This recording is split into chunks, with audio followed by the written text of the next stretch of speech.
Hoje a gente vai conversar, bater um papo aqui sobre o conto de Machado de Assis, Singular Ocorrência. Nossa, foi um conto que mexeu comigo, como a maioria dos contos que a gente está lendo aqui nesse projeto, daqui do canal Comparando Livros, mexe comigo. Machado de Assis, até agora, não me decepcionou em nenhum dos contos que eu já li dele. E Singular Ocorrência é um conto que mexe com um tema que eu gosto bastante, que é a mulher machadiana, sabe? A mulher, as personagens femininas de Machado de Assis, em algumas situações, são muito bem exploradas, no sentido do machismo. E esse conto também, ele fez uma relação, assim, fez um diálogo com o Otelo do Shakespeare, que a gente também já conversou aqui no canal Comparando Livros. Dá uma verificada se você está inscrito, se você está acompanhando os vídeos, tá? E vamos lá, vamos começar falando de Singular Ocorrência. O conto começa com dois rapazes conversando, e um dos rapazes comenta que tá vendo uma senhora que eles já fazem até um comentário, né, sobre a roupa dela, e que ela tá saindo da igreja dando fazendo uma caridade, e um dos rapazes começa a conversar que conhece essa moça.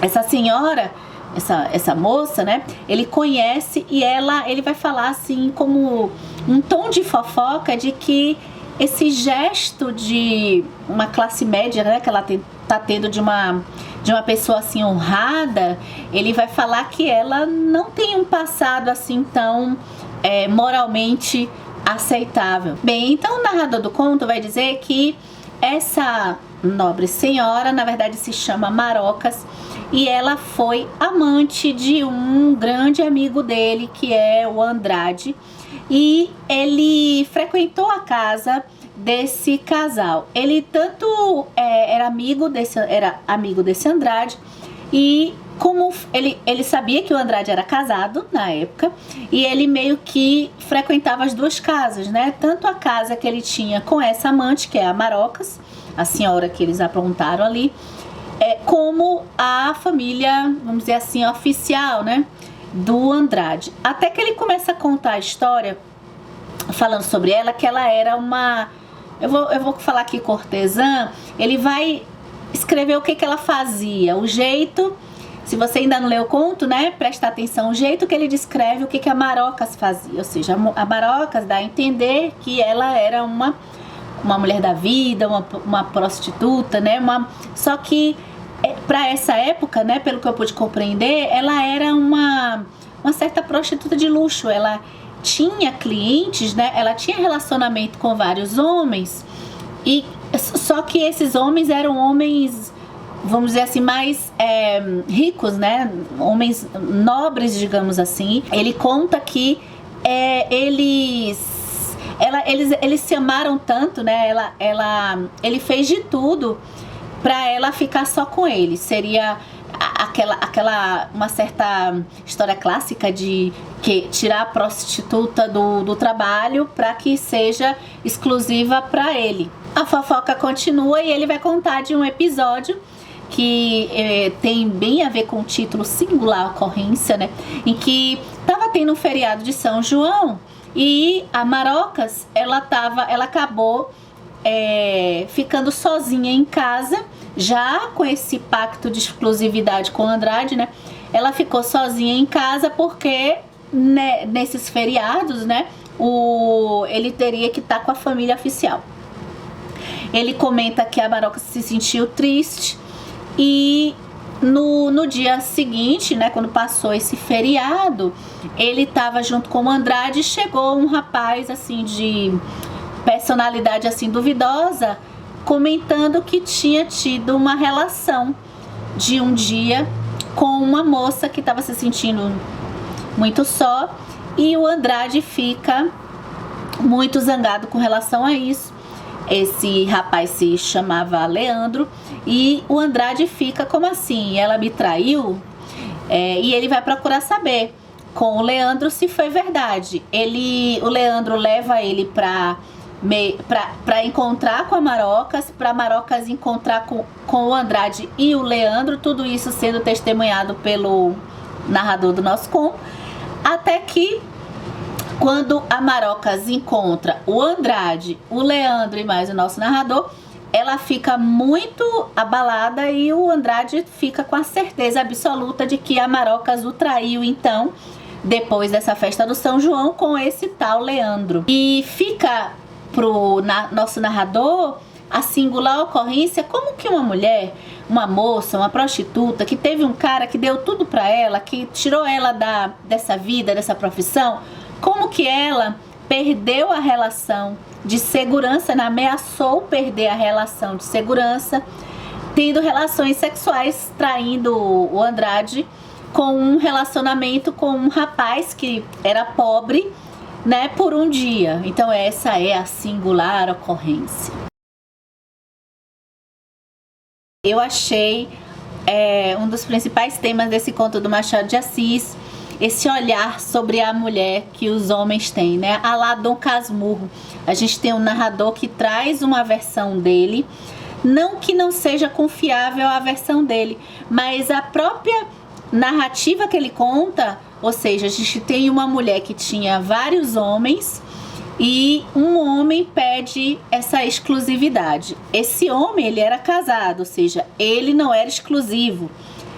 A moça era exclusiva, era uma moça pobre, tá lá no conto, né, que é a Marocas, e ele vai ensinar boas maneiras para ela se passar pela sociedade. É até meio típico, né, essa jornada de uma mulher que era pobre, aí o homem vai pagar tudo, as contas dela, e vai deixar ela exclusiva para ele.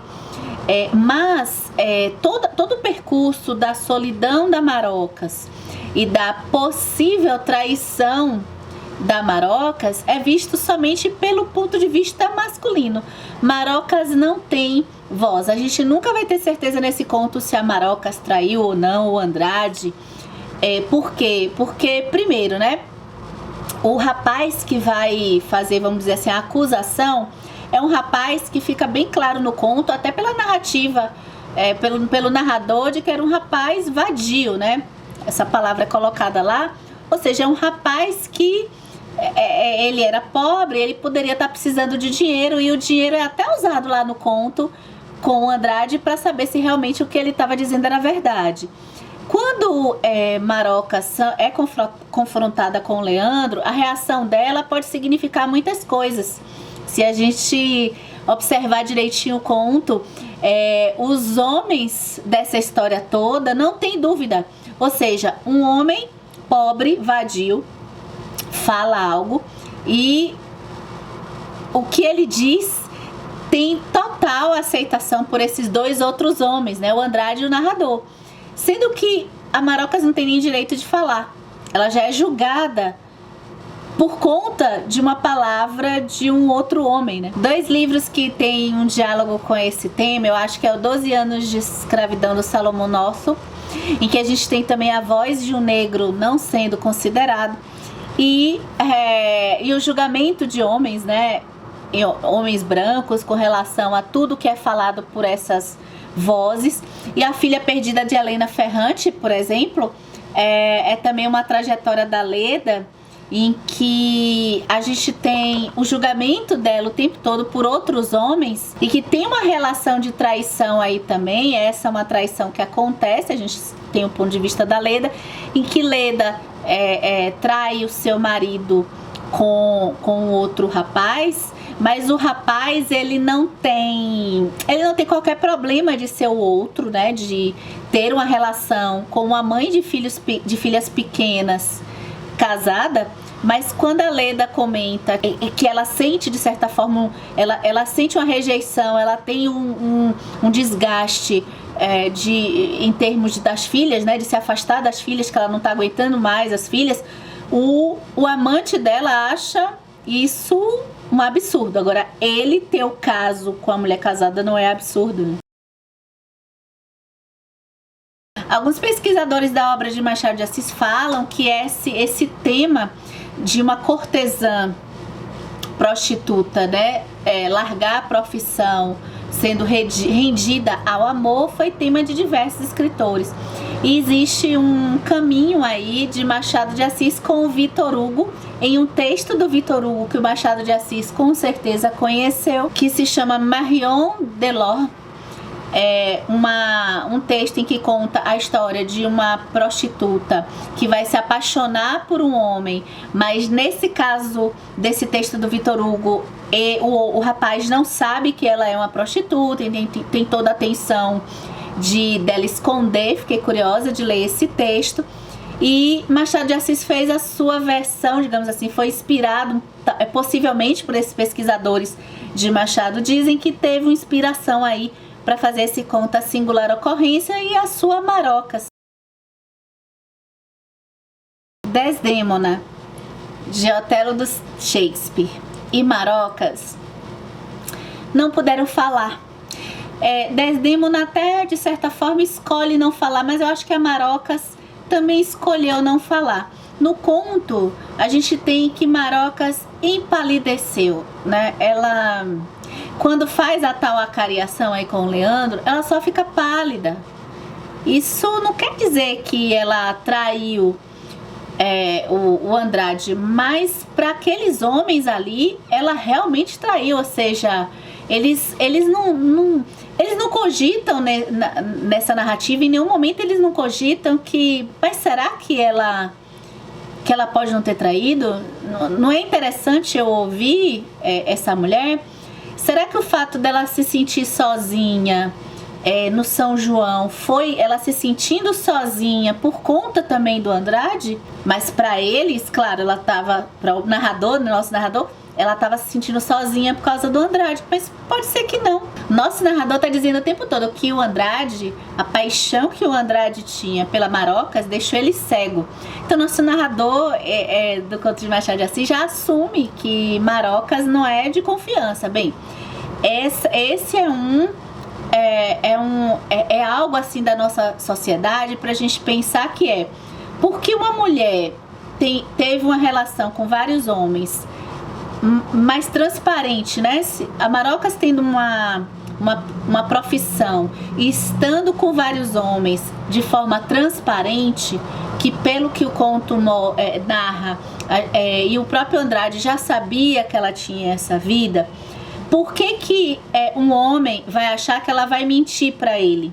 Ela mentiria se ela tivesse escondido, talvez. A desconfiar que ela pode mentir é desconfiar se ela estivesse mentindo até sobre a origem dela.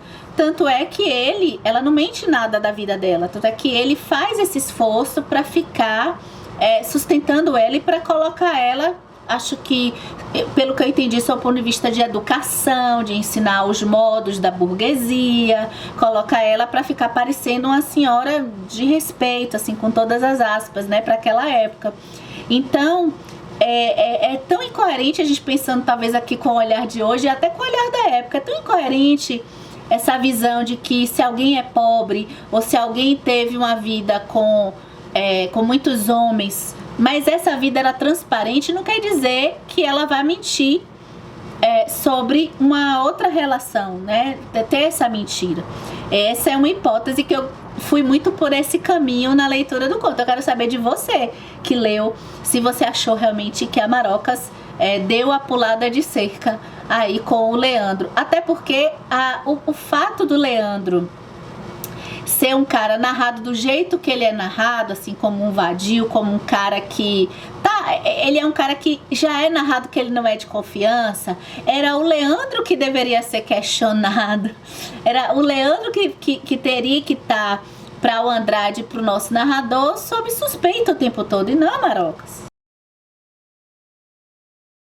Um ponto que eu li no artigo do Rogério Almeida, que está linkado aqui embaixo no box de descrições desse vídeo no YouTube, é sobre essa lógica da senzala, é sobre essa lógica desse homem do século XIX, da burguesia aqui do Brasil, em que a pobreza e o gênero, né, e o fato de ser mulher já delimita aquele que merece confiança. Ainda que a gente pense sobre o ponto de vista da época, toda a lógica de imoralidade para a época, ou seja, se é imoral a traição, não é imoral a traição, mas existe um acordo entre esses homens de que não é estranho para eles, não é em nenhum ponto desse conto e das histórias também outras de Machado de Assis, não é em nenhum momento questionado